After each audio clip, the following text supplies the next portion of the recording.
Assalamualaikum warahmatullahi wabarakatuh. Halo teman-teman semua. Pada video kali ini kami ingin mengajak teman-teman untuk mempelajari isi buku Dasar-Dasar Manajemen Keuangan yang ditulis oleh Bapak Suwad Usnan dan Ibu Eni Pujiastuti. Selamat belajar.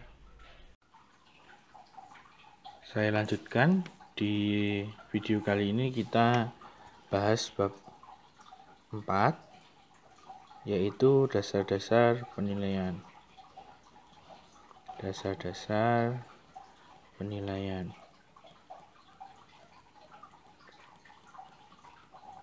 Pada bab ini ya, teman-teman akan menilai atau berlatih menghitung nilai pasar dari sebuah sekuritas. Suatu sekuritas. Teman-teman pasti bertanya, sekuritas itu apa ya? Gitu. Jadi kalau teman-teman memahami, biasanya sekuritas ini identik dengan saham. Ya, biasanya. Kalau secara definisinya berarti sekuritas ini adalah hak pemilik kertas. Jadi ini sebenarnya kertas yang di dalamnya itu menunjukkan bahwa pemilik kertas tersebut berhak terhadap kekayaan perusahaan atau prospek perusahaan. Kalau secara singkatnya adalah produknya, contohnya saham, itu aja ya. Nah, saham di sini artinya adalah kepemilikan suatu perusahaan. Misalnya saya punya saham BNI, bank ya, bank BNI. Kemudian di sini ada bank BRI misalnya gitu ya. Nah, ini berarti saya punya hak kepemilikan di dalam saham BRI ataupun BNI gitu. Nah, kita akan nanti di bab ini akan menilai ya, sebenarnya saham BRI ini nilainya berapa ya. Saham BNI nilainya berapa. Nanti kita akan bandingkan mana yang lebih besar dan kenapa kok yang contohnya BRI lebih besar dari BNI kenapa, atau BNI lebih besar dari BRI kenapa, dan lain sebagainya. Ya. Nah, harga saham tiap perusahaan-perusahaan ini beda. Misalnya di sini BRI ada 5.500. Di sini ada misalnya 4.500. Secara harga lebih banyak BRI. Misalnya di sini jumlah saham yang beredar 1 miliar. Di sini jumlah saham yang beredar 500 juta misalnya gitu ya. Ya. Besar ini ya, besar ini 5.500. Jadi nilai kapitalisasi dari BRI lebih besar daripada BNI. Tapi kenapa sih kok bisa berbeda gitu ya? Sekarang kan pertanyaannya gitu, kenapa kok dua perusahaan yang notabene bergerak dalam bisnis yang sama, bisnis perbankan, tapi harga sahamnya bisa berbeda? Kenapa? Itu yang jadi pertanyaan kan. Kenapa kok bisa berbeda gitu? Oh, ternyata yang BRI itu nilai perusahaannya lebih besar. Jadi kembali lagi kepada pembelajaran video bab yang pertama, bahwa nilai tiap perusahaan itu bisa berbeda meskipun dia dalam satu sektor yang sama. Ya, jadi nilai perusahaan ini berbeda, lebih besar BRI. Artinya apa? Berarti masyarakat atau publik atau para warga atau para pemodal itu merespon perusahaan BRI itu lebih baik daripada BNI gitu ya. Jadi merespon BRI lebih baik daripada BNI. Merespon BRI. Bukan hanya dari sisi laba saja, tapi bisa jadi dari prospek usaha gitu. Nah, dalam menilai sekuritas ini nanti kita akan dihadapkan pada sekuritas tetap. Artinya apa? Kita akan mendapatkan penghasilan tetap dari kepemilikan sebuah sekuritas ya. Kemudian yang tidak tetap, ada juga nanti yang tidak tetap. Sebelum masuk ke situ, nanti saya akan masuk ke kondisi umumnya dulu ya. Atau kalau di dalam buku bahasanya namanya konsep penilaian umum ya. 4.1-nya itu konsep penilaian umum. Konsep penilaian umum. Kita akan berhubungan yang namanya kurva antara risiko dengan return. Ya. Gambarnya gini hubungannya. Jadi bacanya gini. orang itu kan nggak pengen terima resiko ya, nggak pengen dia sifatnya risk averse. Nanti ketika dia mengharapkan munculnya keuntungan atau return ini sama aja keuntungan ya, dari sebuah sekuritas atau aset, itu nanti dia akan mengkompensasi atau memaklumi adanya risiko. Makanya di sini gambarnya di sini ya, titik potongnya antara sumbu tegak dengan garis miringnya itu ada di sini. Ya. Sedangkan kalau normalnya kan biasanya di sini ya. Tapi enggak di sini kan? Karena apa? Karena orang itu akan meningkatkan resikonya pada return tertentu, ya. Jadi kalau kita pengen returnnya sekian, ya harus siap resikonya gitu loh. Ya misalnya return sekian harus siap resikonya. Makanya dia maklumi atau mengkompensasi ya istilahnya, mengkompensasi resiko yang terjadi.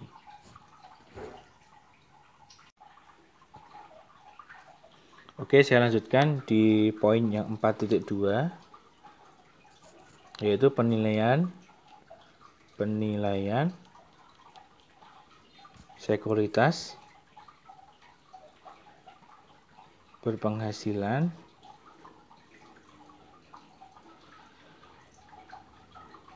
tetap.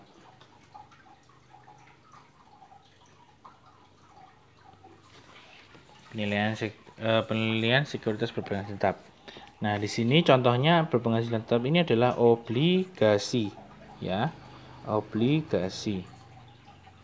Nah, teman-teman, saya akan ceritakan dulu ya, obligasi ini mekanismenya seperti apa. Obligasi ini kayak gini, intinya adalah surat utang, ya. Nah, surat utang ini antara si A dan si B contohnya gitu ya. Si B ini sebagai pemberi uang atau di sini dia punya uang banyak nih, terus dipinjamkan ke A.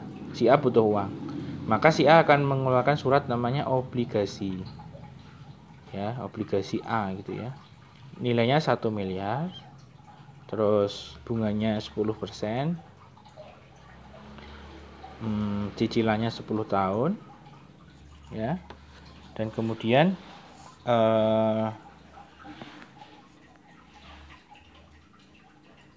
apalagi ya, 1 miliar 10% 10 tahun ya, sepertinya cukup ya datanya. Nah, berarti nanti mekanismenya adalah si A akan mendapatkan uang 1 miliar dari B, ya. B memberikan. Nah, si A karena 10 tahun, nanti selama 10 tahun dia harus bayar secara teratur kepada si B.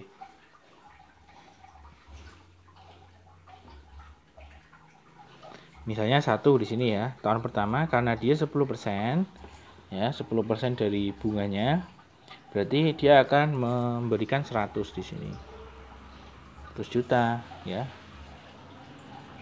Tahun pertama 100 juta. Tahun kedua 100 juta lagi. Tahun ketiga 100 juta. Sampai seterusnya. Nah, tapi di akhir tahun dia akan mendapatkan 1 miliar. Di tahun ke-10 ya, 1 miliar plus bunganya 100 juta. Ya.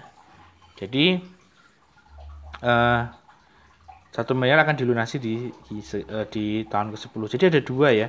Ada dua hal, yaitu yang pertama ada bunga yang akan dibayarkan oleh si A kepada B. Yang kedua adalah pokoknya. Ya. Kedua pokoknya. Bunga dan pokoknya. Pokoknya akan dilunasi di tahun ke-10, bunganya di setiap tahun akan dibayarkan. Nah, teman-teman, basic dari atau dasar dari penilaian sekuritas berpenghasilan tetap ini mudah. Dia hanya menggunakan present value. Jadi sebenarnya basicnya hanyalah present value, teman-teman. Ya, present value dari apa? Dari 1 bunga. Jadi rumus present value yang pernah kita pelajari di video sebelumnya adalah future value dibagi dengan 1 plus R pangkat N. Ya. Nah, si future value-nya berapa? Nah, berarti yang future value yang pertama adalah misalnya kita mau ngitung bunganya dulu. Berarti kan setiap tahun kita harus present value kan ke tahun ke-0. Di present value kan, ya. Seperti yang sudah pernah saya ajarkan di video sebelumnya, ada namanya anuitas ya, anuitas beragam. 100 juta selalu diterima. Itu kita present value kan ke tahun ke-0 gitu ya. Terus ditambah dengan, karena ada 2, berarti yang satu adalah pelunasannya. Future value pelunasan dibagi sama 1 plus R pangkat N. N-nya adalah 10 tahun, karena kan dia dibayarnya tahun ke-10. Kita tarik ke sini, nanti tinggal berapa, jadi N-nya 10. Sedangkan kalau tadi anuitas N-nya gantian ya, N-nya 1, N-nya 2, N-nya 3. Jadi satu-satu kita hitung. Nah, nanti ketemu jawabannya berapa. Itu adalah nilai dari obligasi yang diterbitkan oleh A, gitu. Sekarang saya lanjutkan untuk sekuritas yang berpenghasilan tidak tetap.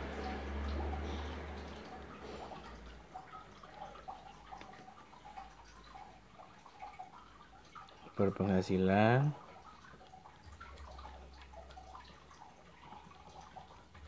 tidak tetap.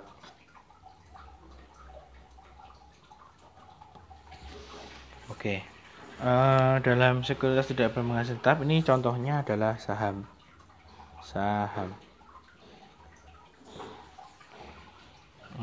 Di bagian ini kita akan mempelajari keuntungan yang didapat dari saham. Ada dua, yaitu dividen dan capital gain.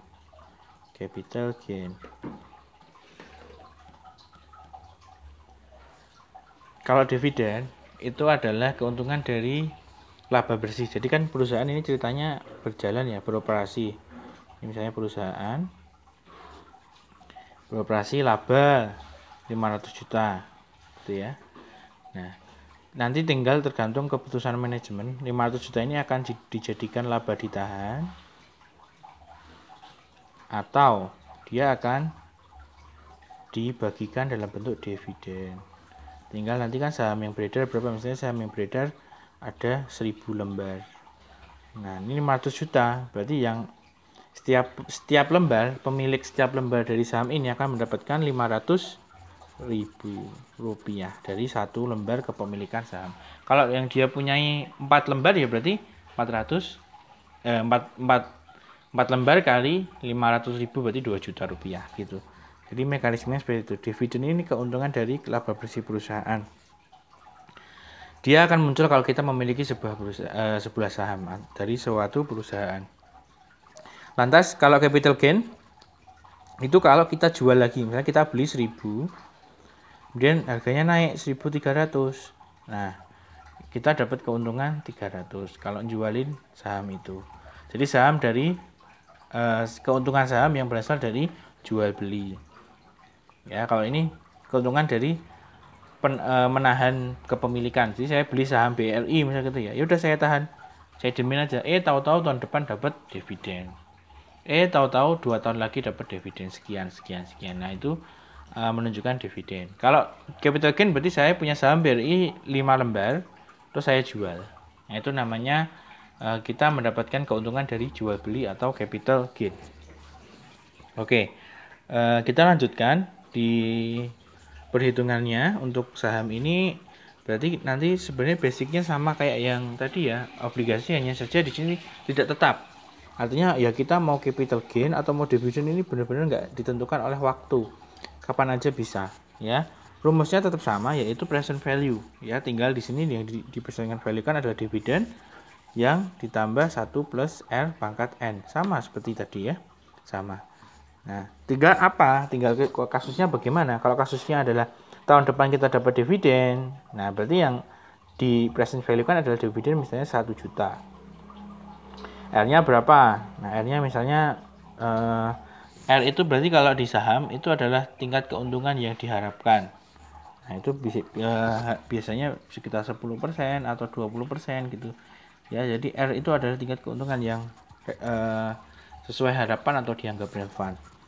Nanti kalau misalkan ini kita punya ya, kemudian nanti tahun kedua dijual ya, di sini berarti ditambah dengan present value, harga jualnya dibagi sama keuntungan yang dianggap relevan atau yang diharapkan, misalnya di sini 15%. Ya, macam-macam. Tapi ini semua tidak berujung waktu, tergantung waktunya kapan. Kan orang bisa jual beli saham kapan aja, terserah dia. Tidak menuntut dia apakah harus tahun depan, 2 tahun lagi, tidak semacam itu. Jadi nanti N di sini tergantung dari soalnya atau dari kasusnya bagaimana. Dividen tahun depan berarti N-nya ini 1. Dividen 2 tahun lagi berarti N-nya nanti 2. Sama kayak di sini, akan dijual 3 tahun lagi, berarti N-nya 3. Basicnya sama, sebenarnya present hanya sejumlah uang, sejumlah angka yang nanti di present value kan, sehingga nanti ketemu angkanya di depan itu berapa, angka ke nolnya berapa gitu. Jadi pemahaman basic seperti ini sebenarnya penting banget dalam belajar manajemen keuangan. Tidak perlu yang ribet-ribet dulu, asal kita tahu basicnya, insya Allah kita lebih senang dalam mempelajarinya. Kalau seperti ini kan kita jadi tahu, ternyata basicnya hanyalah present value, ya. Kas di tahun depan dinilaikan sekarang. Kas di 2 tahun yang akan datang kita nilaikan sekarang. Kas yang akan muncul 10 tahun lagi kita akan nilaikan sekarang, ya. Nah, nanti kita akan bisa lihat beberapa asumsi-asumsi yang dilihat. Karena apa? Kita tidak bisa memperhitungkan kapan dividen itu akan didapatkan, kapan saham itu akan diperjualbelikan. Makanya di dalam buku dijelaskan, di situ ada asumsi-asumsi, ya. Asumsi yang pertama di situ adalah tidak semua laba dibagi. Tidak semua laba dibagi. Nah, proporsi yang dibagi itu adalah dinotasikan dengan lambang B. Jadi yang tadi 500 juta ini, ya, 500 juta ini tidak semuanya dibagi, ya. Mungkin hanya 20% dari ini dibagikan dapat dividen, sedangkan laba selebihnya dibagikan dalam laba ditahan. Itu sebabnya tadi saya ngomong bahwa di dalam dividen itu tidak selalu bisa ditebak, ya, karena proporsinya ini berapa yang dibagikan kita nggak tahu. Nah, makanya kita estimasikan dalam bentuk B. Yang kedua, asumsinya adalah laba yang ditahan tersebut diinvestasikan kembali sehingga menghasilkan tingkat keuntungan atau return on equity. Jadi laba yang ditahan ini, yang dari perusahaan ini, yang 300 juta tadi, ya, itu kita investasikan kembali sehingga nanti bisa menghasilkan laba lagi lah, istilah seperti itu, ya, atau return on equity bahasanya, ya. Kemudian yang nomor 3 adalah sebagai akibat dari asumsi tersebut, maka laba per lembar saham atau earning per share-nya dan dividen itu meningkat sebesar B kali R. Yang nomor 2 ini R, ya, notasinya, ya. Jadi kenaikannya itu dinilai berdasarkan perkalian antara proporsi laba dikalikan dengan return on equity. Jadi yang nomor 3 ini notasinya namanya G. G sama dengan B kalikan R. Jadi nanti kalau teman-teman ketemu soal yang menggunakan asumsi ini bisa menggunakan rumus ini. G sama dengan B kali R. B-nya berapa? Proporsi pembagian labanya berapa? Kemudian R-nya berarti return on equity-nya berapa? Nanti tinggal dikalikan, begitu. Terus dari sini kita bisa menentukan nanti dengan asumsi tersebut nanti kita mendapatkan laba, bukan laba, ya, nilai saham berapa gitu. Nanti kita bisa tentukan dari situ. Oke, saya lanjutkan teman-teman pada poin yang keempat. Di sini kita ngomongin menentukan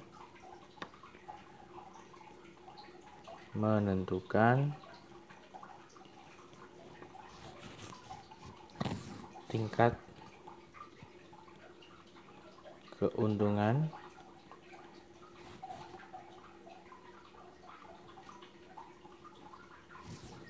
yang disyaratkan.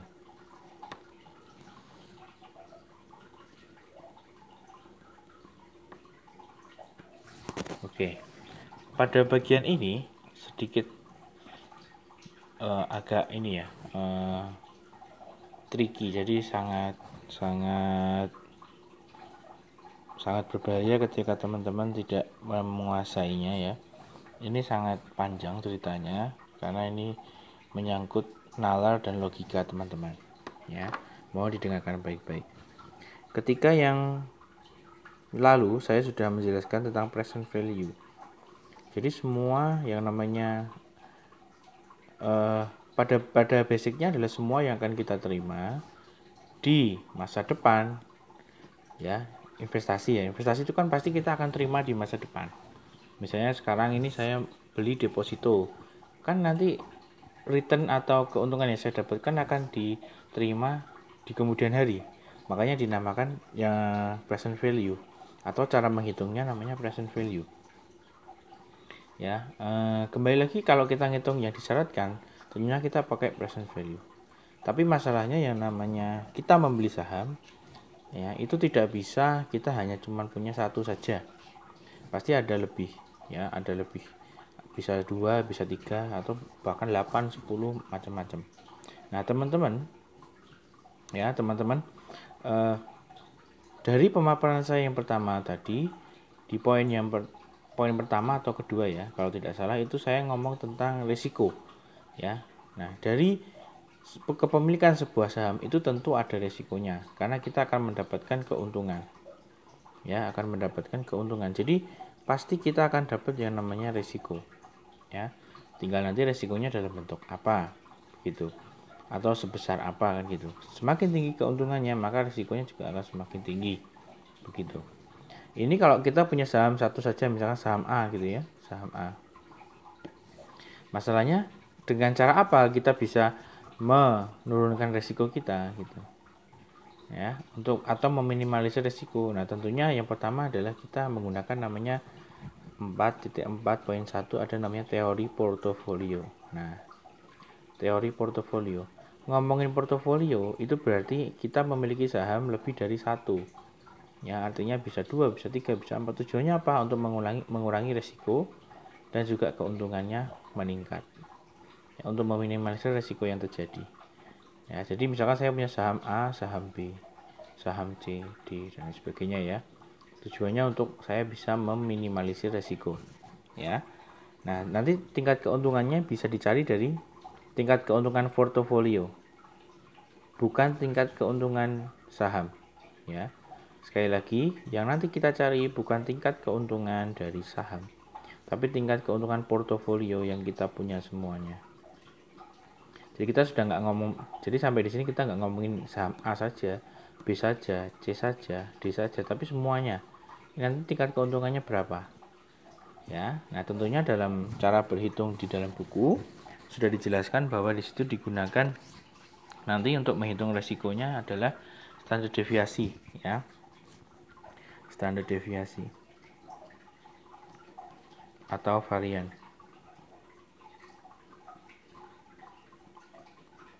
Nah ini yang digunakan dalam perhitungan yang ada di buku, ya. Teman-teman bisa baca di situ cara menghitungnya. Cukup mudah kalau untuk teori portofolio. Yang penting teman-teman di sini harus paham bahwa tujuan teori portofolio ini adalah kita supaya meminimalisir risiko. Dengan kita memiliki 4 saham yang berbeda, ya, tidak hanya saham A atau B atau C, bahkan sektornya bisa berbeda. Sebagai contoh misalnya begini, ya, saya punya saham, misalnya saham perusahaan minyak atau tambang minyak, gitu, ya.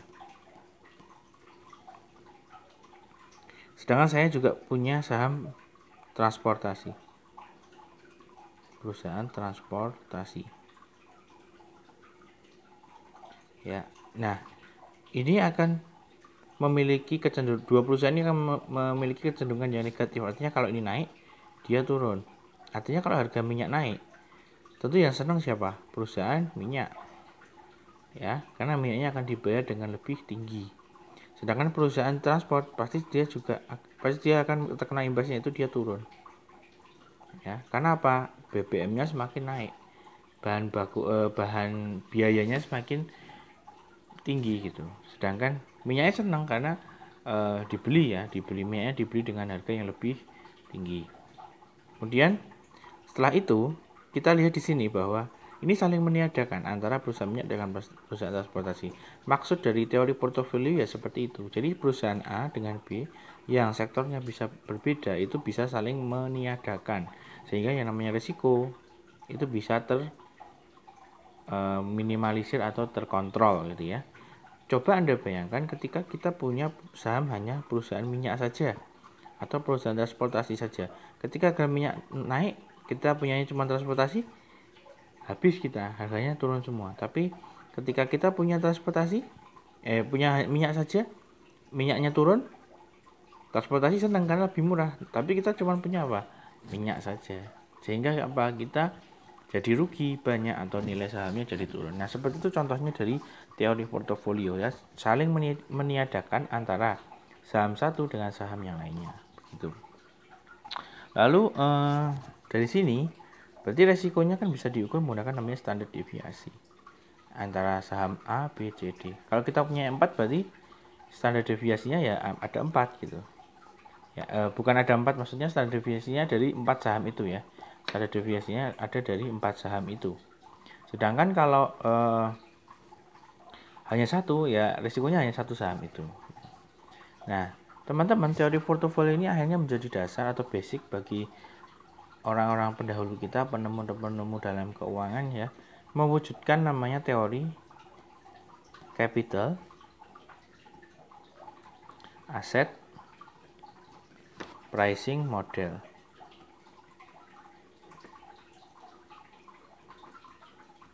Ya, capital, asset, pricing model.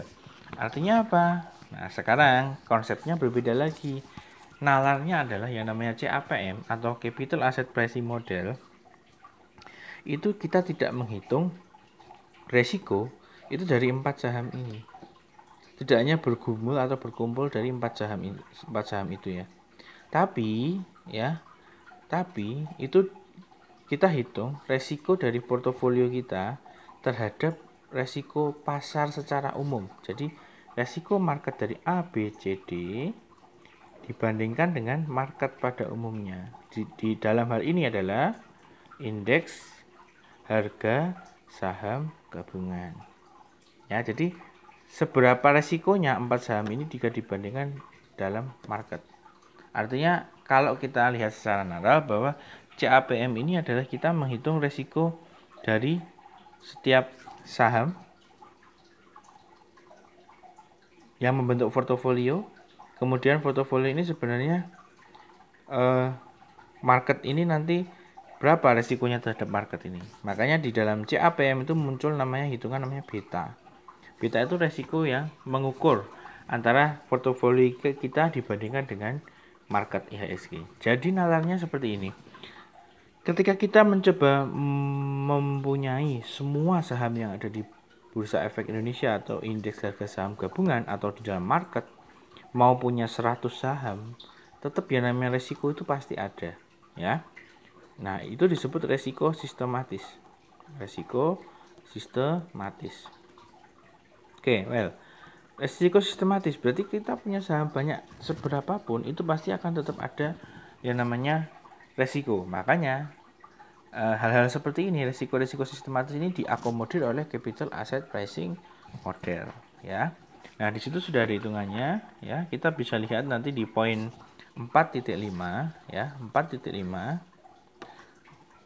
Cara menghitungnya itu kita pakai rumus return yang diharapkan dari sebuah portofolio, return risk-free return atau return dari sekuritas yang memiliki resiko 0 ditambah RF tadi dikurangi dengan RM ya, RM dikurangi dengan RF dikalikan dengan beta. Betanya ini kita menghitung dari resiko portofolio kita terhadap indeks harga saham gabungan gitu. Ya, konsepnya di sini nanti bisa dibaca di dalam buku. Yang jelas nalarnya teman-teman harus nyambung ya. Yang pertama dari teori portofolio tadi bahwa portofolio itu ada karena ya kita pasti bisa beli saham itu tidak hanya satu jenis, bisa berbeda-beda sektor. Nah, yang kedua karena ini hanya 4, itu tidak bisa kita hanya melihat resiko dari 4 itu saja karena mereka semua di bawah payung dari namanya indeks harga saham gabungan sebagai marketnya. Tentu kita harus menghitung resiko atau beta dari saham kita terhadap IHSG market. Ya, kalau IHSG jeblok ya saham kita pasti akan jeblok juga gitu loh. Jadi ada kecenderungan bahwa saham kita bergerak sesuai dengan indeks harga saham gabungan. Itu yang dihitung. Ya, marketnya yang dihitung. Begitu. Ya, jadi pada poin 4.5 cara menghitungnya seperti ini. Tinggal nanti masukkan rumus saja, maka selesai. Kemudian yang terakhir adalah di ringkasannya ya. Di ringkasannya ini adalah kita melihat bahwa dalam menghitung nilai sekuritas itu yang pertama adalah teman-teman memahami adanya bunga ya, bunga atau return yang diharapkan, return yang diharapkan. Terus nanti di situ ada present value. Present value akan selalu muncul kalau kita mau dapat uang di masa depan. Kita akan hitung itu uangnya berapa, ya. Terus nanti ada teori portofolio. Teori portofolio. Nah, di teori portofolio ini teman-teman mempelajari bahwa yang namanya risiko dari saham itu dikaitkan dengan saham lainnya yang kita miliki. Jadi ada sekumpulan portofolio gitu ya. Terus nanti ada CAPM. CAPM itu nanti berarti sekumpulan saham portofolio ini kemudian dibandingkan dengan market atau IHSG. Oke. Nah, sampai di sini untuk video bab 4 tentang penilaian, dasar-dasar penilaian. Semoga bermanfaat. Nantikan video selanjutnya bab 5. Insya Allah nanti kita akan membahas tentang memahami kondisi keuangan perusahaan. Selamat belajar. Assalamualaikum warahmatullahi wabarakatuh.